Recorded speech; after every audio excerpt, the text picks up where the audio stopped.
Thank you very much for inviting me, and thank you very much for the very interesting comments that everybody's mentioned on the panel. As a Spanish entrepreneur, I find myself a little bit like a German pharmacist, so I understand all the challenges that everybody's been mentioning. I think that I'm going to stick to the two questions that you mentioned, that were mentioned in the program. Has Spain learned from its mistakes? I remember in 2011 when I live in London and I used to come to Spain, and people would ask me, what is the capital of Spain? I used to say zero. There was no capital. And the biggest problem that Spain had was precisely what we hear every day in mainstream economics to be the solution for the European Union. Spain is exactly the example of what we should not do. In 2008, Spain, after a massive real estate bubble, lost 40 billion euros of tax revenues that came from that real estate bubble, and decided to do what everybody in the mainstream economic agenda would recommend, which is to spend. And it decided to spend like there is no tomorrow. In fact, when I last went to Argentina, to Buenos Aires, I explained to my friends in Argentina, a country that is not precisely known for its sound economic policies, that Spain went into a 10% public deficit and a 10% trade deficit at the same time, and they think that we were crazy, and we were. And we were. Between 2008 and 2011, Spain entered into an absolutely monstrous, expansive and expensive deficit program. So much that the accumulated deficit reached 625 billion in 4 years.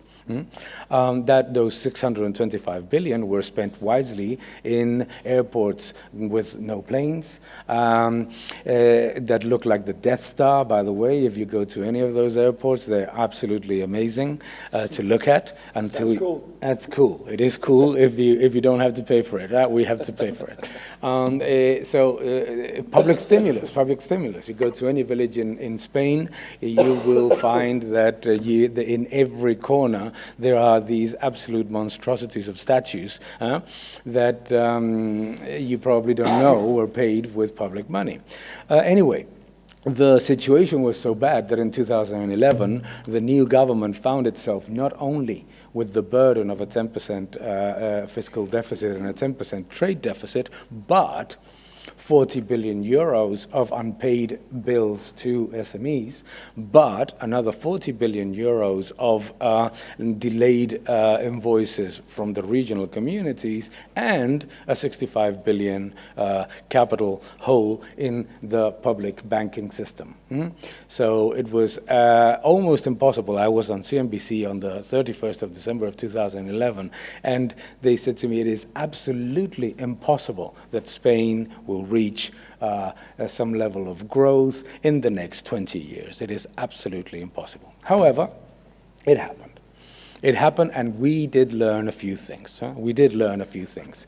If we look at the last budget that was approved, that is in process of being approved in Spain, we can see, for example, that infrastructure spending has not been touched at all in the last 8 years. That is a good thing. You can see that, for example, the public spending to GDP remains between 3 to 5 points below the average of the comparable countries in the European Union, which is a good thing. You can see that, for example, the tax cuts that were implemented in 2015 and 2016 have led to an increase in revenues of more than the growth in nominal GDP. So things have started to work. So things have started to work, and there are positive things there. What are the negatives? The negatives are what most of my esteemed colleagues have mentioned here.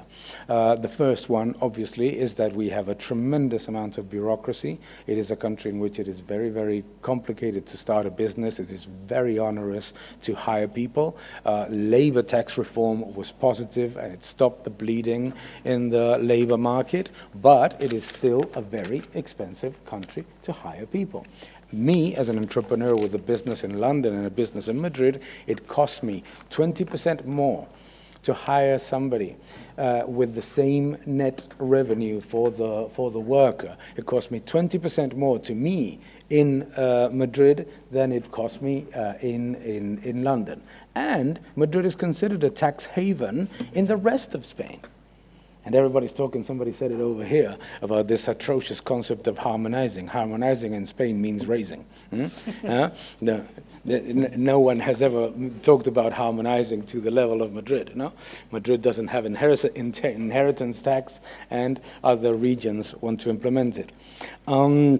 So we did learn a lot of things, and I think that is, I would say, the positive thing that we can say out of it. And in effect, what was deemed to be impossible ended up being possible.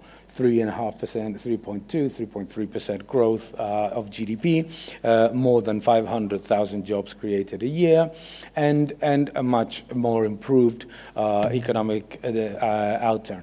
Very important, coming back to what my esteemed colleague from Italy was mentioning, a massive financial sector reform, in which the financial sector was literally stripped down to let everybody see and decide what was viable, what was solvent, and what was, and that made a huge difference in terms of attracting capital and returning to confidence. So confidence is there. What is the problem? The problem is that, and it's, yes, exactly 2 minutes. The biggest problem is that in this latest budget, Spain still will spend 11% more than it spent in 2011. That is still a deficit country. It is still a deficit country. We have a primary surplus and we have a low trade deficit, but it's still a deficit. It is still a problem because 65% of the parliament in Spain wants to spend between 60 to 65 billion more in their economic programs, and the other part wants to spend only another 35 billion. So we have, in general, a lot of people really wanting to come back to 2007. And in this sense, it is extremely important for the European Union to be decisive.